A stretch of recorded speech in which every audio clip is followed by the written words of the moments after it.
Hi there, it's really great to see you. Welcome back to Take 5. I'm particularly happy that you could join me today for a discussion with my sister. Today we'll be talking about something that has really been on my mind. So let's get a hold of her, shall we? Hey there, sis. Wow. Hey, hello there. Great to see you and hear your voice. Same here. You remember that text I sent? May I ask that you answer the question in it? Yes. Let me read it so that we get the audience up to speed. The question was, how can a young person deal with shame?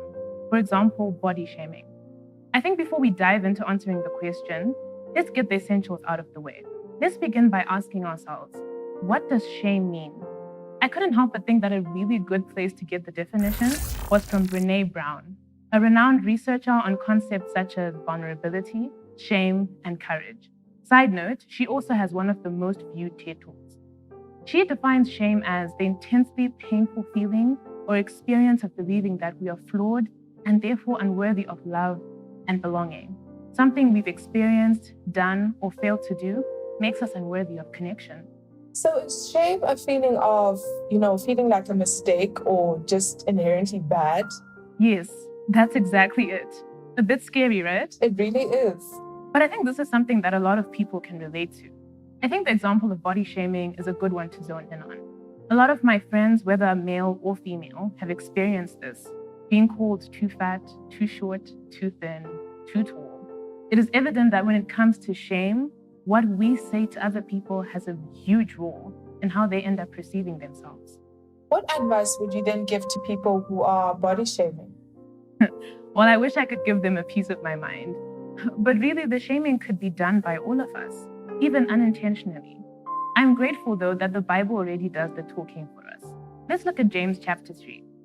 When we put bits into the mouths of horses to make them obey us, we can turn the whole animal. Or take ships as an example. Although they are large and are driven by strong winds, they are steered by a very small rudder, wherever the pilot wants to go. Likewise, the tongue is a small part of the body, but it makes great boasts. Consider that a great forest is set on fire by a small spark.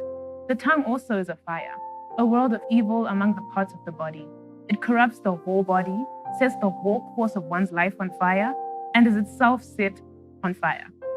Now, I don't know about you, but I find quite some irony in this. Yeah. The verse seems to indicate that a person who isn't able to control their tongue corrupts not only their life, but also their body. That's quite interesting. So, in essence, when you're body shaming, it's a strong indication that your body is corrupt. So if there's anyone that maybe should be body shamed, or should I say tongue shamed, it's those people who body shame. No, I kid, but I think you get the gist. If I could really put it more simply, let's just watch what we say to people. This little tongue of ours is a deadly poison. I completely agree there. So what can you then say to those being body shamed? What advice can you give to those people? Psalms chapter 139, verse 14. For I am fearfully and wonderfully made. That is the mantra, sis. That is the mantra. Indeed it is. So whilst, shame has the intention of making you feel inherently bad, God intentionally made you in his image. Genesis 1, verses 27. You are beautiful, and that's it, period. On period, sis. I also can't help but think that if you shame God's creation, you're poking God right in the eye. Zechariah chapter 2, verse 8. For whoever touches you, touches the apple of his eye. We definitely need more of, uplifting and de-spiriting. Agreed. Wow, we could talk for ages, sis, but that's all we have time for today.